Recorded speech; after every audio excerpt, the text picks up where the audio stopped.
So we made this one today from Richard Clayderman, the music. So we put it onto there and then we've turned it.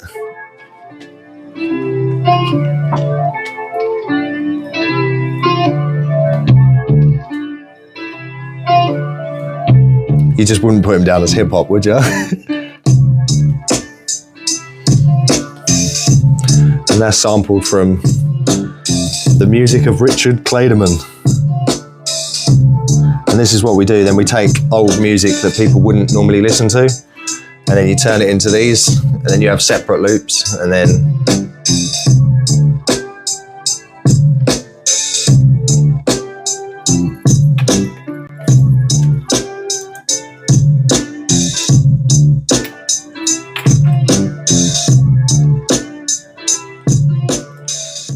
so growing up, we started in Woodlands Road. We grew up quite nice, like I'd say middle class, you know. Mum and Dad both worked in a bakery at the time in Mepham. They pretty much run the shop there. My dad worked nights, so didn't really see him a lot because obviously he's working nights, sleeping during the day. We were at school during the day, and then he'd go to work. And then I never did well at school then when I was younger because I have dyslexia quite bad. Struggled to learn how everybody else learned. I learned very well hands-on, but not very well with writing and reading. And they used to, get pretty mad at that. And then my mum and dad decided they wanted to leave the bakery because the boss was retiring. That was, then my dad decided that he wanted to start looking after animals and having a farm. So we started with guinea pigs at Woodlands Road. And we started with like 2. And we ended up with, I can just remember we had a really long garden and it was just full of guinea pigs. There must have been 60, 70 guinea pigs in that garden. And then he turned from guinea pigs they bought a small holding in Detlin, like a small little farm, piece of land. And we had like 6 sheep, 2 pigs and a Shetland pony and some chickens. And then Mum and Dad decided for some crazy reason they wanted to own a farm. So they bought a big farm in Upchurch. And then we didn't sell the house, we rented the house out in Woodlands, and we left and we went to go live in a caravan on the farm with 457 was our peak of how many pigs we had. So full-time job, you know what I mean, for the whole family. Then we worked on the farm. They lived in a mobile home. I got to about 13 and I didn't want to live with them anymore. So I was like, that's it, I'm leaving, got a caravan. and just pitched up a couple of meters down like on the field. Yeah, when I was about 13 or 14, I bought the caravan from a friend, swapped it for an Xbox or something at the time because it was just a village life. And then, lived in there, no heating, just run off of extension lead. Yeah, so then the farming started to get hard, like especially in the UK, it's crazy because people don't see the struggle. So for us with that, we done everything on site. We butchered on site, we had a clean room, we had chillers, so we were growing them, raising them, and then doing the butchering part and then turning them into products, so sausages, things. We used to do farmers markets, but it was costing us more to keep the pigs than it was to sell the pigs. So Mum and Dad were always running at a loss, and then the pressure got too much. My dad was quite a heavy drinker anyway, but then they split up and sold the farm. I remember it like it was yesterday when that happened because I just got my mum and dad had just bought me a Vespa, a little 125 for £850, and I was so happy with it. And then the day that I found out that they were going to separate, I remember just riding, just you know when you need to clear your head, and I was just gone. Didn't come back for a little while, and then came back and went on a mad rampage because I was like, it's not fair. And then my dad moved to Maidstone, and so did my mum. She went back with her parents. Quite a dark time really, because Dad was suffering with the breakup and all of that. So, and that's half the reason I started misbehaving, is because, you know, I've gone from a stable family to Dad doing drugs and drinking and making it seem okay, acceptable. So for me, I was out getting drunk all the time, smoking so much. And then, so I was working at Hadlow College first, and then I left Hadlow College and I went to work on building site. And then from there, I'm trying to think, went from Hadlow to there. Then I worked in a vape shop, believe it or not. That's where I ended up working in a vape shop when vaping started to go big. Gained a really big social following from vaping, doing all the vape tricks. So I used to do all the things where you turn like 1 into 3 and all of that. And so that's where I started. Done that as a job, and then I started going into content creation for a juice company, like with vaping. Meanwhile, the whole time I'm smoking a lot of stuff and taking many other drugs that you shouldn't take. And with the downside to that is then I was selling this juice for the company, driving up and down the country as a salesman. We were in Surrey, and I'd recently, 2 days before I met my partner. So I had my first partner, I had 2 children with her, and that was really sour, horrible relationship. We don't talk anymore. She refuses to talk to me for unknown reasons, still don't know to this day. So it makes it I have to communicate through my oldest daughter all the time, which is kind of annoying, but you know, love them to bits either way. And then I met my current wife, Sian, who we used to go out together at school. So we were out together at school. She claims I split up with her, she claims, and I claim that she split up with me. And then we met back in a vape shop. We were both with our current partners, or with our ex-partners, and neither of us were happy. And then we ended up starting to talk, and then we literally just moonlighted. I got my first ever flat in Rainham, and then I remember being there for about a month. And then she split up with her fella at 3 o'clock in the morning. She knocked on my door with all her stuff and was like, I've got nowhere to go, can you help me? And I was like, so does that mean we're on? Like, and then now we're, you know, I've been married coming up 6 years, we've got 2 children. So life's good. But anyway, when we were on our way back from Surrey, I ended up, I'd given up weed 2 days before from smoking a hell of a lot, ounces a week. Like I had a problem. And I'd given it cold turkey because I met my partner and I was like, that's it, I'm giving up. And she was like, no, you've got to slow it up. And I was like, no, I'm giving it up. So I gave it up, and then I was driving down the motorway. Next thing I know is I'm on the floor, on the side of the motorway, everything went black. I managed to pull over into the hard shoulder. The ambulance had 13 phone calls to say there was someone dead on the side of the motorway. My wife's on the phone, or girlfriend at the time, was on the phone to the ambulance. She said I was talking to her, but I genuinely can't remember anything. And then I ended up in Surrey Hospital. Turned out I had a severe panic attack and something to do with PTSD, which I didn't even know was a thing. I always used to say with people with mental health that it was just like, you're just weak, just sort your head out sort of thing. And then we went home. I drove home with I still remember it, a shirt over my head because I didn't want to see anything. I just wanted to get home. I had tunnel vision that I wanted to get home. At the time I had a bad stomach as well. Everything I was eating was coming back up or out, and I couldn't work out what was wrong with me. Turned out I had celiac, so I can't have gluten.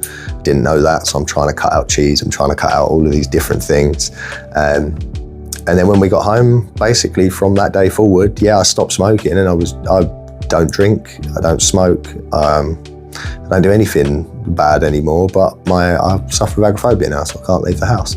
That's been that way for 7 years now, coming up 7 years. So since I was 27. And then I lost my job when COVID hit. And then I finally admitted defeat and had to sign on, and then I got disability. To look at me, you wouldn't think that there's nothing wrong with me, but what goes on in here, no one sees what goes on in here. And I feel that a lot of people have the same problem. Like, people are quick to go, oh, there's nothing wrong with him. But the reality of it is that you can see me now in a good day, but if I have a bad day, I'm a completely different person. You know, I don't shower, I don't look after myself, I just don't want to be here anymore.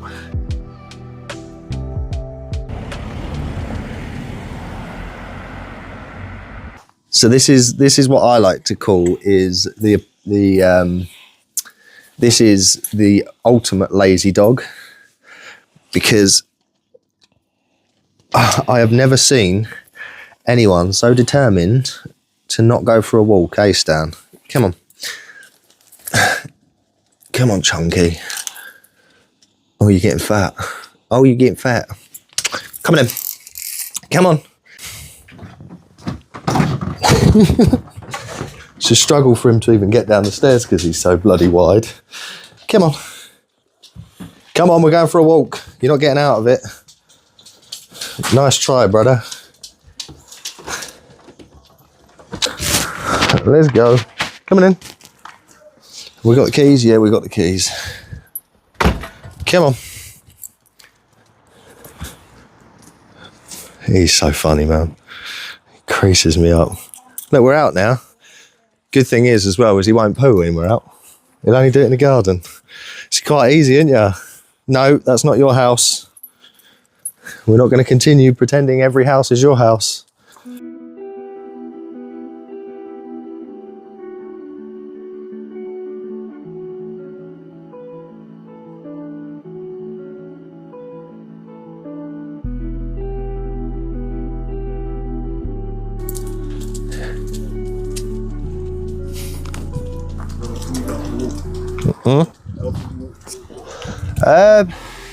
Twice a week, because it's such a palaver trying to get him out of the house, and me, so combined we don't really make the best team of going outside. Do you know what's funny? We originally bought Stan for me to get outside, and we got the one dog that doesn't want to walk. My biggest thing that I'd say to anyone who's suffering with the same thing is, even if you don't feel like going out, go out. Like, even if it's just up and down your road, even if it's 10 houses, it makes you feel normal. You know what I mean? Like, I don't know, like, this is helping, being what we're doing, because I feel like I'm out here for a purpose. And I do get that it's hard for people to get out and go for a walk, because, especially when you've got nothing to do, if you're not going to the park, or you're not, you know, you've got no one around you, but still make that effort. You know, 5 minutes a day. It don't have to be nothing. And if you could beat a lamp, my goals that I do when I go out is I use these, and lampposts and poles and cars. And if I can get one further every time I go out, then I'm making progress to getting out, right? But this time, 2 years ago, I couldn't even get to the end of the road. So yeah, it's all about little and often. You do it in small doses. Don't push yourself, but push yourself enough to know that you've done something good, you know? And that's where I fucked up, because instead of going out when it first happened, I locked myself away for a year, and then I'd already lost the battle. The battle's already lost, because then my brain's already used to not being outside. But yeah, just carry on. Keep calm, don't get a bulldog.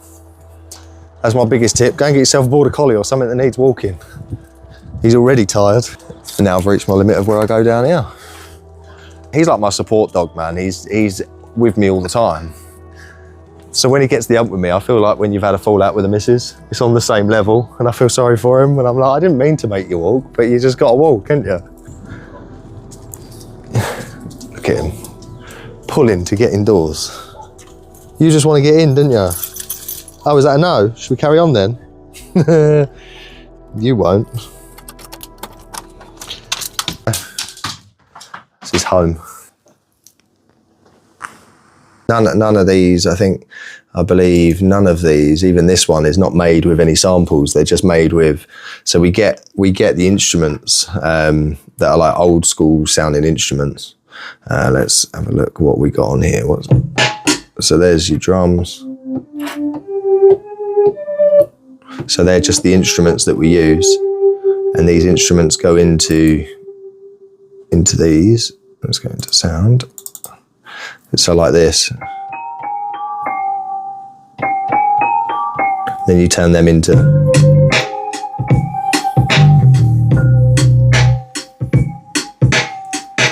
And that bass is played from the bass. So it gives it that authentic. So that this beat here is made from that bass. So you get that authentic, grimy, gritty sound. So yeah, it sets it off. It's really nasty. Because then if we turn everything on, just that bass.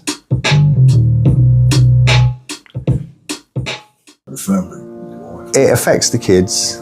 It's horrible, because I know it's horrible, because if my dad was the same, where he was working at night time all the time, I didn't have him about much.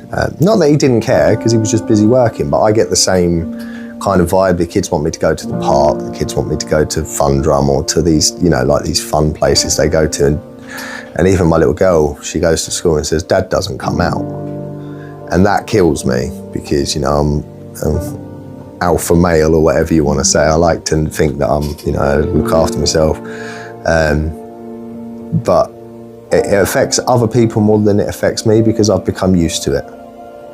I've accepted it. If this is my life, I've got to make the best of what my life is, you know?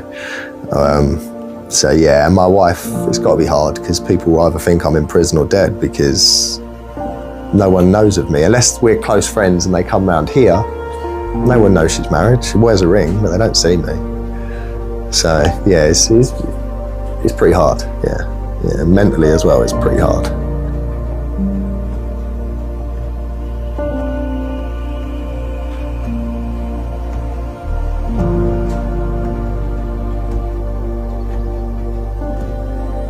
So now we're at the end of the road. The next goal for me is that telegraph pole at the end. That's where I'm working to try and get to. So yeah, you might see me go a bit weird if I don't talk. It's because, yeah, shit gets real in my head. So I have to focus a little bit.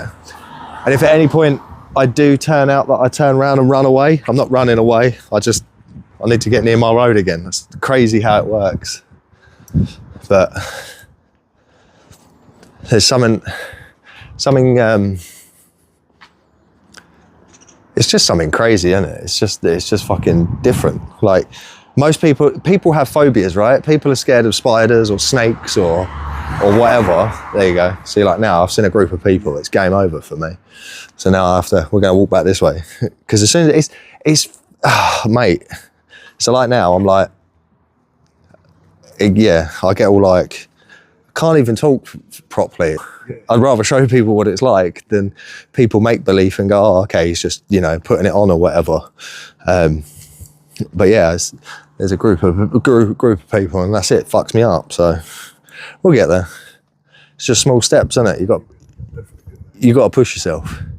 And if you don't push yourself, you're never going to succeed, right? It's the same with music. It's the same with art. It's the same with cooking. It's the same with anything. And if you never push, you never succeed. So you can see what I mean. Now we're back. Now I'm back on this road. Like I'm back to normal. Like even my hands now. Like there's no shake. I'm completely back to normal. But when we're up there, you can see it. I can't hold eye contact. I don't know, I see that group of people, my mind just went, gotta go, run. But why, you know? It's crazy, man. And I wish that the NHS would actually help you in the sense of like, there's got to be some help out there that doesn't cost £500 an hour. You know what I mean? If I could logically tell you why it happens, that would fix the problem. But if I want to get on a waiting list for a psychiatrist, I'm looking 3 years.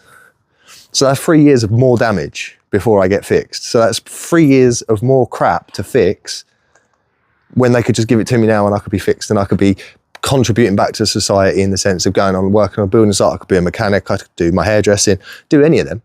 But instead I get looked at by everyone else as a drain on resources when I'm not. I just need help. Same with, you know, many other people. They just need help. Give them the right help and they'll succeed.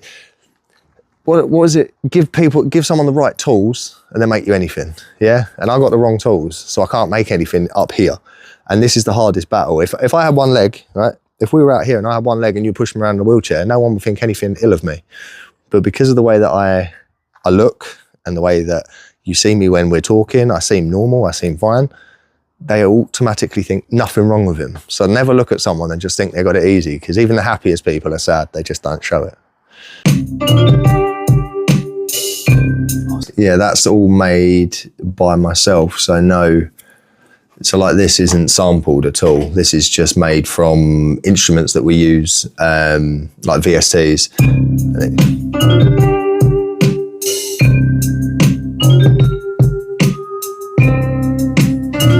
So you see how it has a lot of room for a rapper to jump on it. That's the whole plan with it. So the reason we do it is so that the rapper can get on top of it, because there's not a lot going on in this beat, but it sets the mood, you know what I mean? It sets it off, man. It's like, gets that head nod in. That's what it's about.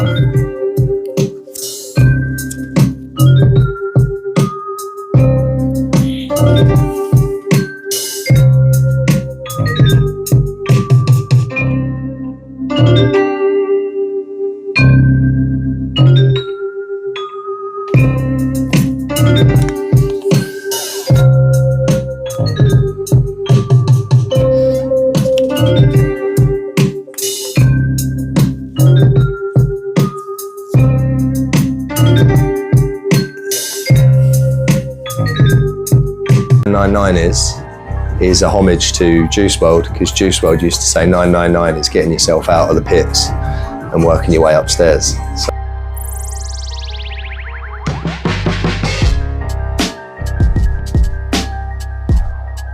So I want to get out of the house because I feel like people that do murder have done less time in prison than I have self-prisoning myself through mental health. But the NHS, they try, but they don't understand. They put you to talk to people that have never dealt with it, counsellors and things that just deal with bereavement. I haven't lost anyone. Nothing bad's happened. So yeah, I do intend to go, but I'm genuinely scared, because then it means I have to go back to a normal life. So I have to do 9 to 5s. I have to do, and that, it's the social element. Everything scares the shit out of me, man. Like, yes, I want to go out, but yes, it scares the absolute shit out of me. So, yeah.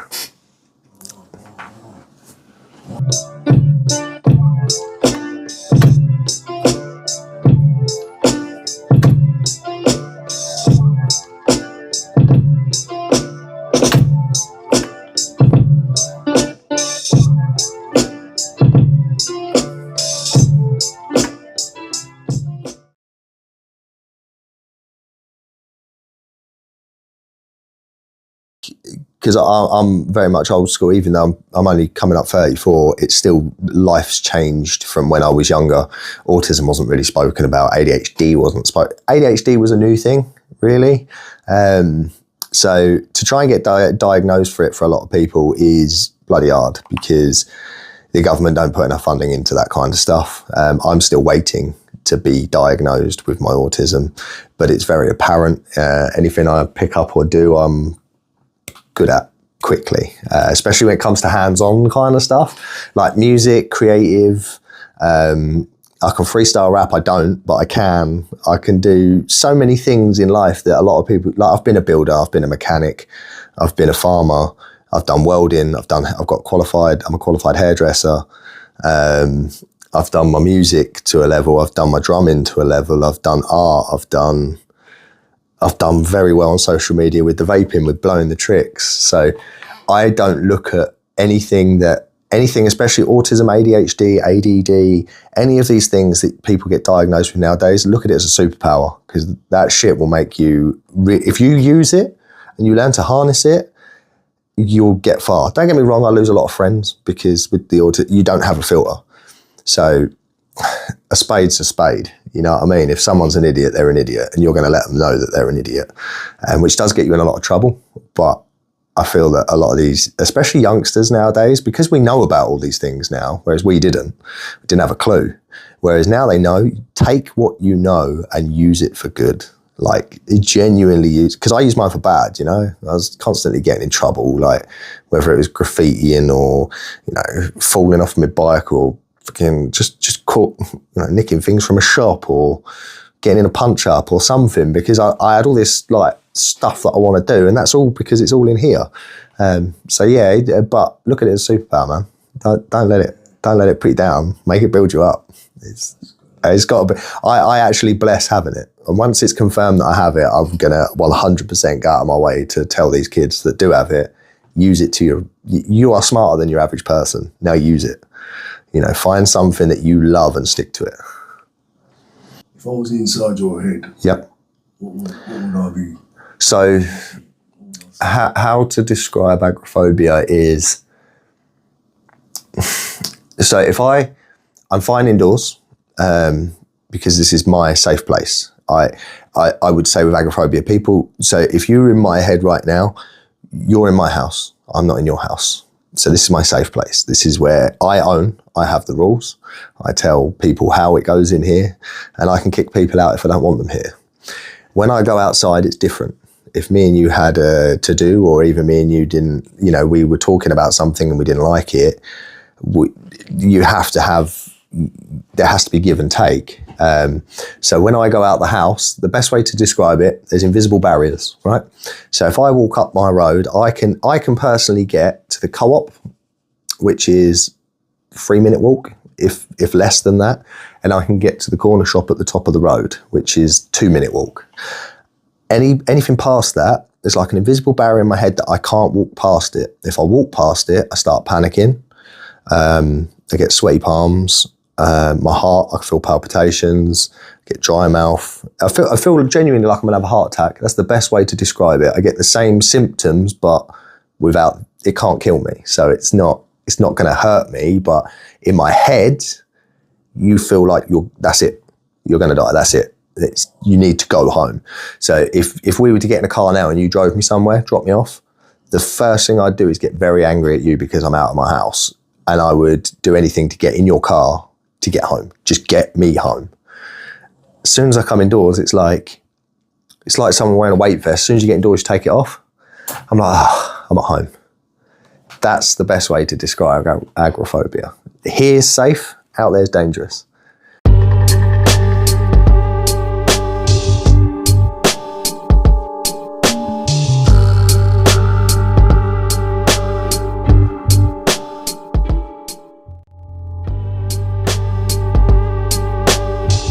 My passion for music comes from my parents, 100%, because being brought up in a musical family, like I remember being really little, and walking in. My dad had all his guitars around the room. We used to have, he's a hippie, like mod kind of guy. So I've been brought up around Scooters, The Jam, Jimi Hendrix and The Who. So I'm very much used to seeing instruments about, and Dad always used to play vinyl all the time. So every night when he was having a drink, he would always put on vinyl. So we were always hearing it. We were touring with them when we were little. So if they had a gig, because we were 5, 6, 7, they couldn't just leave us at home. So we used to have to go up and down the country wherever they gigged. So I was watching bands from a young age. And myself, I got a drum kit at age 4, and that sparked it for me. As soon as I could hit things, I was like, yeah, let's do this. So started drumming, and then the passion built from there. And then about 10 years ago, I discovered you can make music on computers, which I didn't. We were never really a computer family. So up until I was about 19, we still had just a normal VCR TV. My parents weren't technology people. So we had one computer in the house that used to be on dial-up.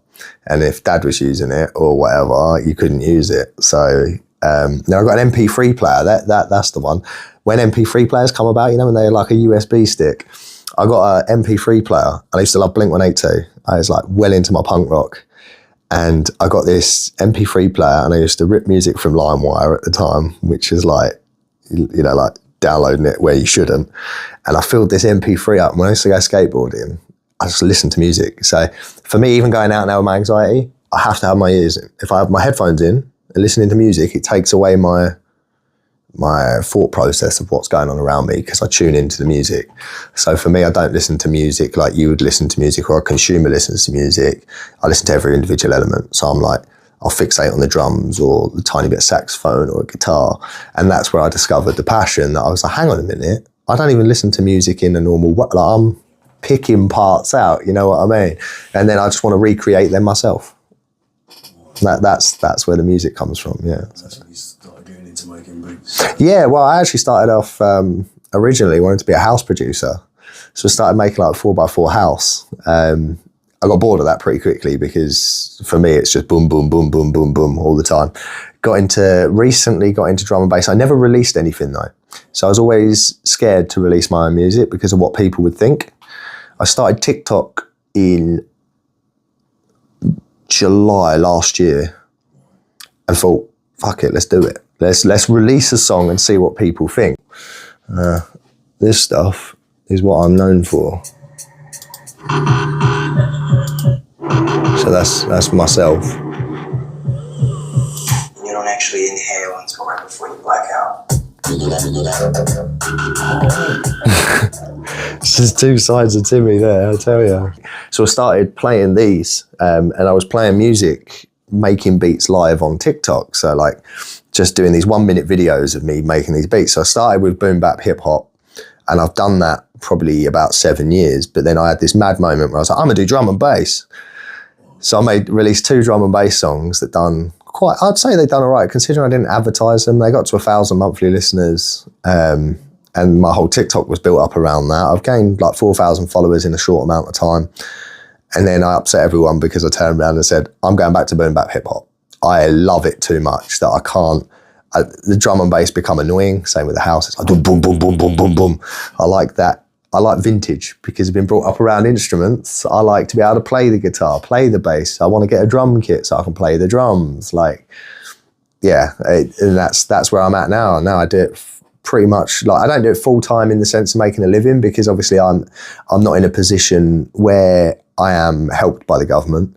I'm not in a position to work monetarily, but I am building behind the scenes to start getting away from needing help financially, because that's my ticket out of this, whatever this is, that's my ticket out.